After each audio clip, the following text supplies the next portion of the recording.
Welcome back. Welcome back, midnight viewers, to Father Malone's Weekly Roundup. I am Father Malone, and with me, as always, is a dog whose wish came true. Miss Ripley G. You wanted the greatest dog dad of all time, and you got him.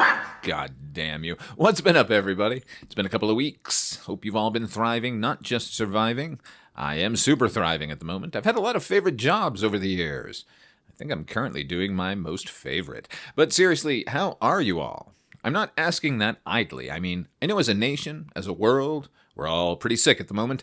There's lots of horror going on in every direction, so it's an understandable phenomenon to watch horror movies become so introspective of late. It's a fascinating terrain, to be sure. David Cronenberg has been squatting in that particular corner of horror since the early 70s. But I'm asking because it's not just body horror like The Substance or Us. It's also camped out in relationships of late, which includes Us, come to think of it. But just recently we had Hard Eyes and those Ready or Not films. Relationships are murder, y'all. And of course they are. It's so easy to pour your every thought, your every desire, your hope, your lust, your needs onto another. It's obsession. That's the film, and you all seem pretty obsessed with it so far. Here's the trailer. Have you ever actually, flirted with Nikki? I'm gonna go get some shots. I'll come with you if she means this much to you. And I know she does. Say, Nikki, I think we should grab a drink sometime. Nikki, wait. I was gonna ask you, What? I lost my train of thought. Hi. Good night. What else? Why? One wish, Willow. You only get one wish. I wish Nikki Freeman loved me more than anyone in the entire world.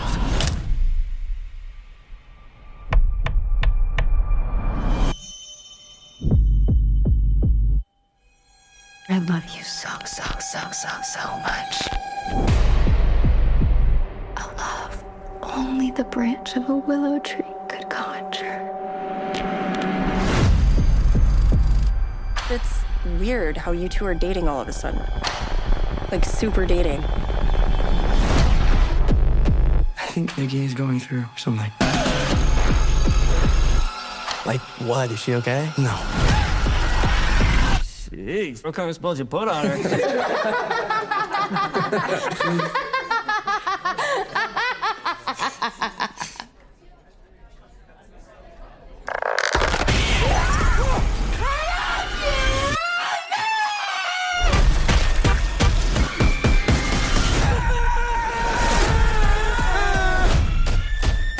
Nikki?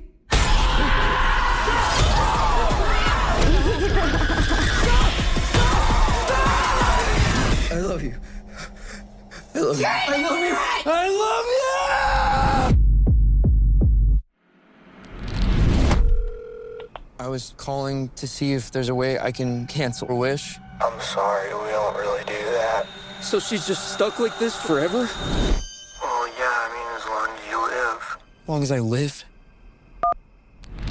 Okay, let me synopsize without egregiously spoiling anything. This isn't that kind of movie anyway. There are no twists to speak of. Bear, in his late 20s, is a music store clerk who's been pining for fellow music store clerk Nikki forever, oblivious to the attraction that fellow music store clerk Sarah has for him. And there's a dickhead named Ian who also works at the music store. Let me just stop here for a moment and say that I watched this movie and completely bought that there was an unknown character actor playing their boss. And it was Andy Richter from Late Night with Conan O'Brien. So I'm going to end up praising Indy Navarrete quite a bit for her performance in a moment, but I'd be fucking remiss if I didn't shoot a bunch of accolades in Mr. Richter's direction. And if you don't listen to his podcast, you're missing out. Sincerely. Anyway, Nikki is going to leave the store. The tiny music store in a podunk town that employs at least 4 people full-time. Am I picking them nits? I am. It's just silly, that's all. So they all go to trivia night together at a pub, and this is Bear's moment to tell her how he feels. And he does not, because he's a craven little twerp. That's not a judgment on his courage or the courage of anyone who falters in the face of rejection. I know it fucking well. I'm calling him that, and maybe I'm burying the lead here, because our hero is our villain. You might enjoy the movie more than me knowing that before you watch. See, before the pub, we meet our lead in a parody of romantic comedies where he's auditioning his grand, "I've always loved you, please love me" speech that his friend Ian has insisted he do for his benefit to see if it's any good. Ian has asked a waitress at their diner to sit in for the prospective girlfriend. Isn't that right, Early? By the way, Ian dismisses the waitress, who he's asked to take time during her shift where she earns a living to sit in as a proxy by basically telling her to fuck off and get back to work. Tells you everything you need to know about that guy. Which makes our lead, working up the courage to connect with his dream girl, an affable sad sack. He's like Ducky with zero style. But then our lead gets home to find his cat dead, and he's oh so sad. And at this moment, I fucking hated him more than his douchebag pal Ian. His cat died because it ate medication that wasn't even his, that had been left out near a discarded bag of cat food. So fuck that guy, and whatever lesson this movie wants to teach him. But it's pub quiz night, and Nikki has lost her favorite crystal necklace, so it's off to the New Age store, where stock, uninterested New Age employee number 122 dismisses him enough that he finds a display stand for One Wish Willow, $6.99. It says you only get one wish, so instead of a necklace, he's going to give her that. But then he pussies out when she gives him opportunity after opportunity to ask her out, so he makes that wish, love me more than anything on earth. And the effect is immediate and drastic and wildly all over the place. Nikki is obsessed, and she can't get enough, and she gets more and more sinister as the film goes on. Although the sinister bits begin immediately and all involve that poor deceased feline Sandy. That's a pretty great part of the movie, admittedly. As is the aforementioned Miss Navarrete. She gives easy and comfortable rom-com vibes as the film begins, but when that wish is made, ooh boy, she fucking goes for it in every direction. And her every instinct is solid. I'm glad the movie is a huge success. She needs to be in all the films and all the shows. I can't tell you the one particular moment where her performance crescendos, but it's fucking breathtaking. Now, before I continue to pile on thematically, let me just stop to say that this is truly an independent film. It feels it, in the best fucking way possible. It has a stark, mid-80s paranoid vibe that sits on top of everything, and the atmosphere is killer. As is the cinematography, because once that wish is made, Nikki is frequently enrobed in darkness, and she wears it. Seems to complement it. Just more and more breathtaking that the movie is capable of trafficking in. Okay? I like the movie. I just want to get that out there. And there are a couple of moments that gave me genuine creeping dread. Not jump scare, not a wincing view of a grotesquerie, just dialogue and sound effects, and the horrible, awful connotations that are still creeping me out, even as I say this. I won't reveal it here, but if you get in touch with me, we can share our freaked outedness. Links are in the show notes. That's right, I'll plug myself in the middle of a review, you fuckers. Here's where things get sticky. As a horror fan, as a cinema fan, and not just the past 10 or 15 years of cinema, which is what collectively we all seem to linger on, ladies and gentlemen, this is a monkey's paw. If you have an object you're wishing on, you may as well be hanging out in the Treehouse of Horror or any of the literal dozens of episodes we've covered here on Midnight Viewing, from Night Gallery, from Twilight Zone, from Tales from the Dark Side, Tales of the Unexpected, Tales from the Crypt.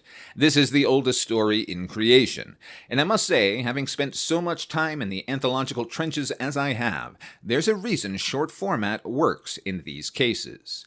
You can spread the effects of a careful what you wish for scenario over the course of 2 hours, but you as an audience member will know every move the story is going to make about 20 minutes in, and you won't be wrong. But that is the device he has chosen to examine what is a flick ultimately about toxic love and how we use it, or endure it, or run from it, basically fill in the blank. And that's the movie's greatest strength, as a phenomenon, as a meditation, but its ultimate failure as a movie. It never provides a baseline for what love means. Not for Bear, not for anyone. So the advantage as a meditation is that we as an audience are bringing our own fears of the terrors involved in giving your heart to another.